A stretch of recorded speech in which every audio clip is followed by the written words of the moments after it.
A crowd had gathered on the platform of a small-town railway station. Passengers with suitcases looked on as a group made noise nearby, seeing someone off to the army. A man with a guitar played lively music. Someone sang along and danced, while others cried. The main character was a young man, a tall and strong guy with a big backpack on his back. He constantly responded to someone, nodding in agreement, promising something, and holding a fragile girl close to him, who was quietly crying while burying her face in his chest. With his other hand, the guy hugged a middle-aged woman, who, though holding on, had tears treacherously streaming from her eyes. A gray-haired man stood nearby, occasionally patting the guy on the shoulder and sighing heavily, looking away. The soldier's mother, father, and girlfriend wanted time to stop right then, but then they heard the electric train whistle and the group froze. The guitar fell silent. Everyone focused on seeking the right train carriage. "Here it is," one of the guys in the group shouted. "Jeremy, just as we ordered." The right carriage really stopped near the noisy group. Everyone rushed to hug and kiss the guy. "Serve honestly, son," said the father. The mother cried, hugging her son tightly, and the girlfriend hung on the guy from the other side. "Okay, enough, my dears," the guy said in a trembling voice. "Mum, Beth, everything will be all right. I'm off, but I'll return soon." After kissing his mother and girlfriend, he waved goodbye to everyone and got on the train. The whole group waved their hands in unison as the train slowly moved on. The guy looked out the window and waved back. Soon the train picked up speed and, humming triumphantly, set off into the distant lands. Beth, Jeremy's girlfriend, stood and watched it go away, and the mature woman who had cried on the guy's chest was doing the same. Suddenly they met eyes. "What are you waiting for?" whispered the elder woman. "Go already, but don't think that Jeremy will come back to you." "What are you saying, Mrs. Powell?" replied the girl just as quietly. "I love your son, and I will definitely wait for him." "Don't make me laugh," the mother answered angrily. "You're just like your mother. Go, wave your tail in front of other men, and forget about my Jeremy." She wanted to say something else, something hurtful and painful for the girl, but her husband tugged her by the shoulders and led her away from the platform. Mrs. Powell obediently went, shedding tears again. Then her mournful voice was heard. "I can see what she's like. She's not a match for Jeremy. What a shameless person she is for coming here on such a day. Well, what can we do if our son chooses her?" Mr. Powell responded somewhat guiltily. "All you men are the same," the woman continued. "You don't think with your brains, but with another part of your body." Beth heard their conversation, and it hurt her so much. Why didn't Jeremy's parents like her? She had never given them any reason to speak ill of her. Beth and Jeremy were classmates. In the last grade, they developed their first pure and naive feelings for each other. Jeremy would walk Beth home from school, and they would take evening walks around their hometown. They were so happy together. They never even thought about adult relationships. They only had their first kiss 2 months after they started dating. Jeremy would often lift his petite girlfriend up and spin her around, and Beth would laugh. She laughed with happiness. Yes, they were happy together. On their graduation day, they ran away from everyone and sat by the river until morning. They talked, hugged, and made plans for the future. That's how they met their first adult dawn in life. And they didn't care what others were gossiping about behind their backs. They knew that they hadn't done anything shameful. Jeremy treasured Beth as the biggest treasure in his life. After finishing school, they wanted to get married right away. But Jeremy's parents objected. They always thought about their son's relationship with that girl, as they called Beth, was something frivolous all this time. Now they were concerned. Mrs. Powell began to persuade her son that Jeremy could have plenty of girls like Beth, or even better. Mr. Powell agreed with his wife, preferring to support her in everything. After all, she was his boss in life and at work. Mrs. Powell worked as the chief at the construction department in the city administration, while Mr. Powell was just a driver. What annoyed Mrs. Powell the most was that her son had chosen a simple girl as his bride, and a single mother's daughter too. Beth's mother, Sarah, came pregnant from the capital many years ago and gave birth to Beth. No one knew who her father was.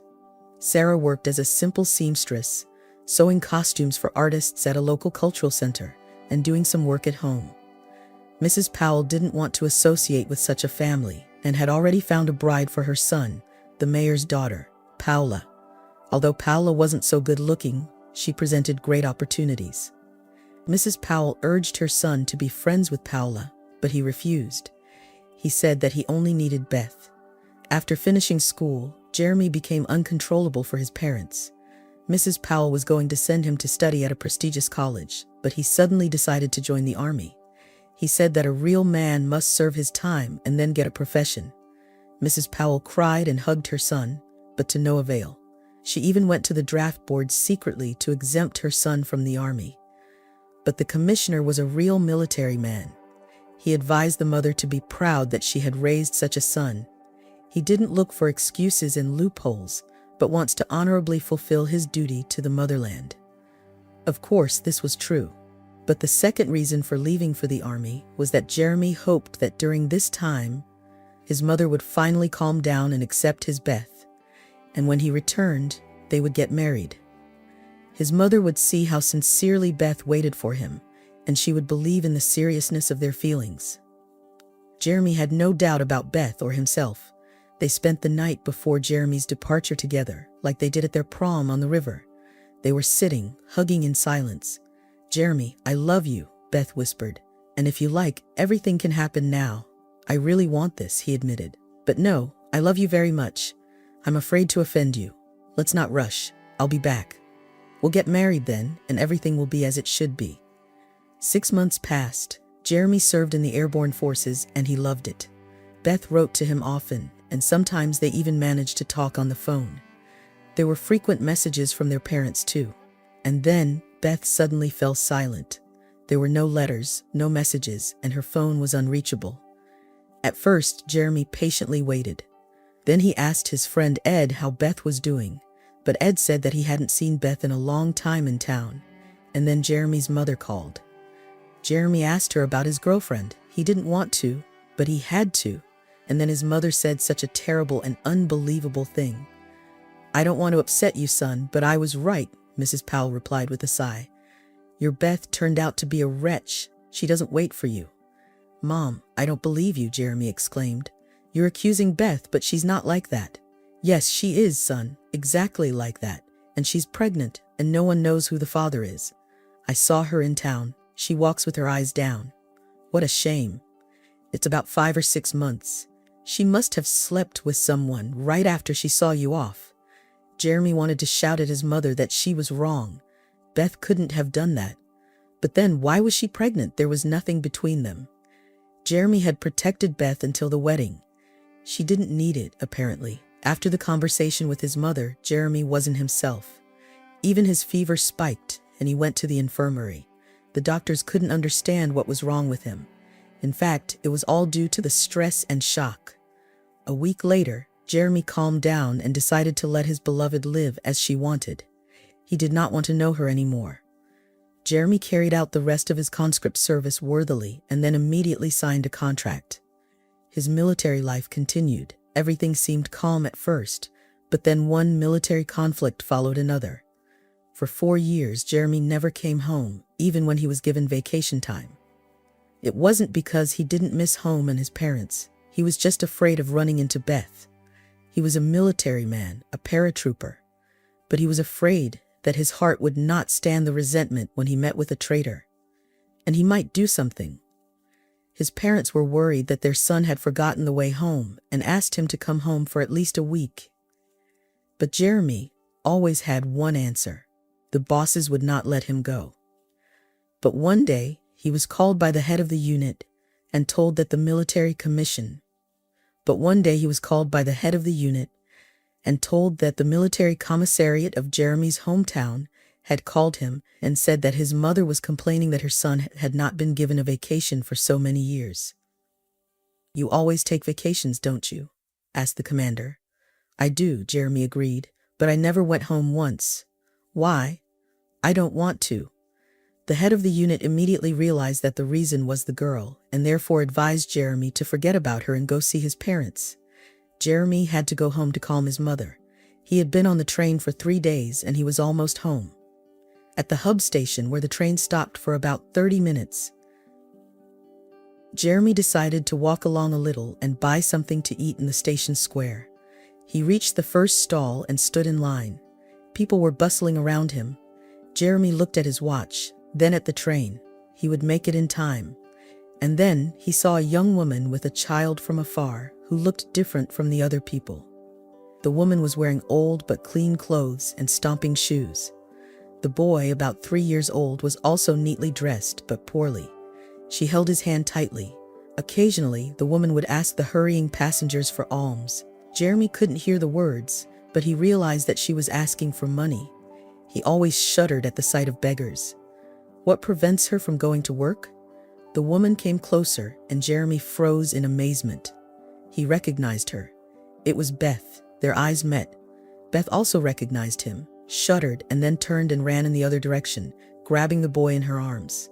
Jeremy rushed after her. He didn't understand it himself, but he had to talk to her. Yes, he was very offended by Beth, but he certainly did not wish such a fate for her. He grabbed her by the shoulders when they were near his carriage. "Beth, stop," he shouted. "Stop, I say." The woman turned to him. Her face reflected pain and despair. She clutched the child tighter to her, tears running down her face. Seeing that the mother was crying, the boy began to cry too. "Hush, hush," Jeremy repeated in confusion, not knowing where to start the conversation. But he still held Beth's hand tightly so that she wouldn't run away. "I'm hurt," he suddenly heard her voice. "I'm sorry." Jeremy came to his senses and let go of her hand. "You just don't run away. Let's talk, Beth. I know that you didn't wait for me. I was furious with you, and I didn't want to see you, but now that we've met, let's talk. What happened to you? Why are you like this? What are you doing here?" Beth only kept silent and shook her head in response. "I'm sorry for interrupting, but we're leaving." A young conductor shouted to Jeremy, "Get into the train."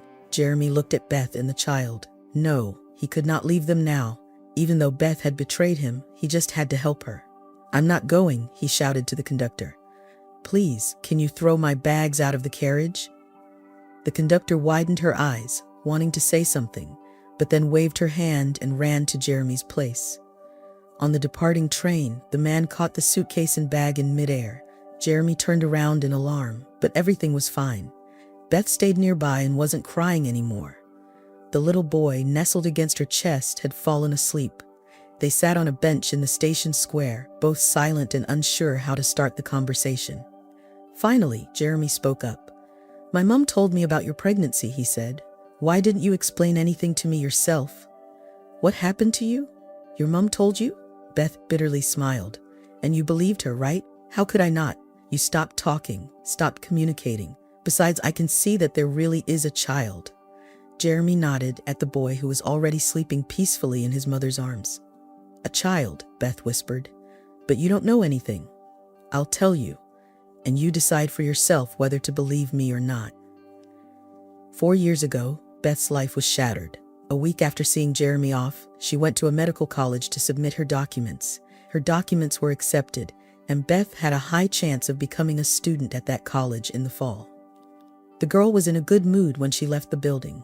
There, she met Ed, Jeremy's former friend. At the time, she thought he was there by chance, but that wasn't the case. Ed offered to drive her in his father's car, and Beth agreed. On the way, the classmate offered her a coffee, which she had supposedly just bought from a vending machine. The girl unsuspectingly drank it, and she only woke up late in the evening, in bed with Ed. Beth didn't remember anything, but she felt that the scoundrel had taken advantage of her. And he didn't hide it. "You're not so bad," Ed said it with a cheeky smile. "I liked it. I think Jeremy will like it too when he sees the video." "What video?" Beth whispered in horror, covering herself with a blanket. "Here it is." Ed showed her the video. Beth watched and tears streamed down her cheeks. She was ashamed, hurt, and disgusted. "You put something in my coffee," she guessed. "I'll go to the police." "Go ahead," Ed shrugged. "But probably you forget that my uncle is the police chief. I don't understand why you did this. Jeremy is your friend. We were getting along fine. I didn't expect you to be like this. Don't make a monster out of me. Relax, baby, and live on. And I'll keep the video."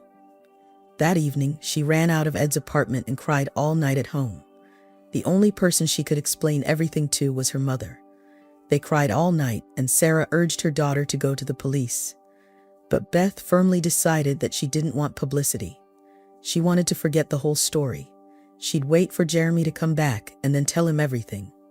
At first, Beth continued to communicate with Jeremy, but Mrs. Powell found out about it and one day met the girl on the street, demanding that she stop interfering in her son's life. Otherwise, I'll send him that very video. Mrs. Powell said it with an ugly smile. Beth recoiled from her in horror. She only now realized who was the organizer of the whole disgusting story. And then Beth realized that she was pregnant. Her first impulse was to get rid of it, but a doctor at the clinic warned her that this procedure would have serious consequences. She had a negative rhesus. In the future, she would not be able to give birth. Many tears were shed, but Sarah convinced her daughter to keep the child, and if Jeremy loved her, he'd figure everything out when he came back. But she couldn't bring herself to tell him about the pregnancy or the whole situation. How would he react? Beth decided to keep silent before his arrival. Her mother was right. He'll come back, and everything will be fine. When Beth was 7 months pregnant, there was a short circuit in their private house's wiring. His mother would never let them live together, and it was disgusting to remember Tommy's biological father. Tommy was hers alone. But Mrs. Powell intervened, and in a word, there was a real prospect of living on the street. Sarah and her pregnant daughter settled in an old house not far from the station, with an elderly aunt in a neighboring district. Soon, Beth gave birth to a son and named him Tommy. She tried not to think about Jeremy, realizing that their paths had definitely diverged. But more troubles came her way. The old aunt died, and Beth's mother, who worked days and nights on a sewing machine to earn more, suffered a stroke. For a year and a half, Beth nursed her mother, who could barely walk and raise the baby. Money was catastrophically lacking, and Beth realized that she would have nothing to cook dinner with that evening. She felt ashamed to the point of tears, but she saw no other way out than to go to the train station to beg for alms. And who knew that this was how she would meet Jeremy? Jeremy listened to Beth, and despite his mother's lies, he believed her. She was still the same pure, bright, and sincere person, only wilted like a flower, which was not mercy by the cruel wind. But everything can be mended. Jeremy was ashamed that for all this time, he had never doubted his mother's words. It hadn't even occurred to him that Beth could have been abused. And by whom? His friend. And his mother was the one who started it all. "Beth, my girl," Jeremy said in a broken voice, "I will not leave you now." She looked at him with eyes full of tears and remained silent, then looked at her son. Jeremy understood everything and gently stroked the sleeping child's head. "I won't leave both of you," he whispered, and Beth leaned against his shoulder, tears flowing. He spent the whole vacation with Beth and Tommy, fixing up the old house, securing a place in the sanatorium for her mother, and buying all the essentials, food, furniture, and clothes.